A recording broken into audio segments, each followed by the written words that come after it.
Hello everybody again. I want to share on how to buy a property in 2020 during this whole COVID situation. And there's a couple changes I'm going to share with you at the end of the video as far as the COVID goes.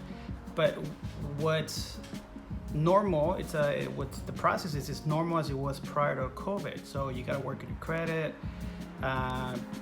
There's a difference. You would be able to do a purchase with 645 going, but now the guidelines have changed. You have to be at least 680 plus, with some exceptions. And you just have to look at your credit, work your credit, make sure that it's strong.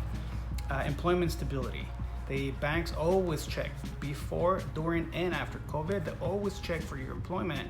But not only that you're employed, of course, you have to be employed, have to be employed and then have stability of employment.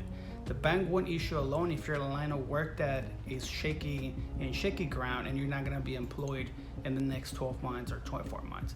So consider that. The next thing is, once you're there, you have good credit and you have stability of employment, then you gotta get together with the lender. You gotta get pre-approved before you do anything else. Oftentimes, one of the mistakes people make is they start looking at homes and shopping around, and then you end up with an agent that also doesn't have experience, and they start looking around the properties and you haven't been pre-approved for a loan yet. So it's important to do that, because this way you know the max purchase price, the interest rate and all the terms and conditions you're gonna have on your loan. And then now you can look at properties based just on that.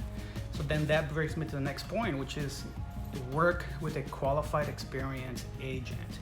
An agent that's qualified and experienced will always have you get pre-approved before looking at anything. They always look at your best interest, not at just selling you a property, not just getting a new client, a new transaction, but building a relationship. So then that's what a good agent is going to be there for you, to help you throughout the process and protect you while during the purchase. Then once you're there, then you got to start looking at properties, and then you find properties that you like. So if you see a property that you don't like, then you skip it, you go right through, you go to the next one. But if you find a property you really like, it's important to get a jump on it and get a contract right away, because then properties get sold right away. It's particularly right now during this whole COVID situation, they are selling fast. So then as far as the COVID situation goes, so then now we have become essential as of March as real estate agents, because people need housing. And so we need to be able to show properties to different people and different clients and making a home purchase.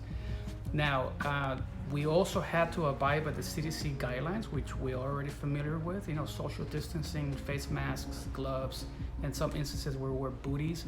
But it depends if it's available at the property or not, and if the agent's gonna provide it for you. Now, there's another form now that is attached to the purchase contract, but it's prior to writing up an offer. It's called a PEAD. It's a disclosure. The Department of Real Estate in California created the disclosure so that we're all disclosing that we should be staying at home, and the fact that we're looking at properties, we're being exposed to the virus. And also, you're disclosing that you haven't been exposed to the virus and you haven't showed symptoms of the virus.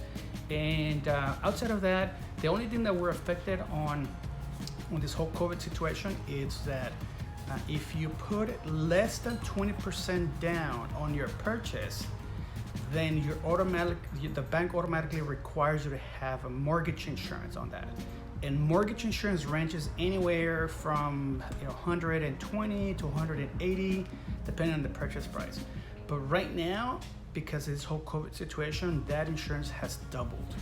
And so then now I have a current file right now that it went from 180 estimate to, before closing, it changed into 360 or something like that. So it's a big increment, and it throws off your ratios. So then this is why it's important to pay off your debts and when you're cleaning up your credit and making sure that you don't have anything like that, because it would affect your ratios. Okay, I hope you liked the video. I'm gonna do another video where I'm gonna go over from A to Z throughout the whole purchase and then closing. And that video is gonna be a little bit longer, maybe twice as long as this. So I hope you like it. If you do, like it, share it, subscribe, support the channel. I'm really committed to brand myself through this platform, and then that's why I'm doing these videos. And so call me with any questions. Talk soon. Bye.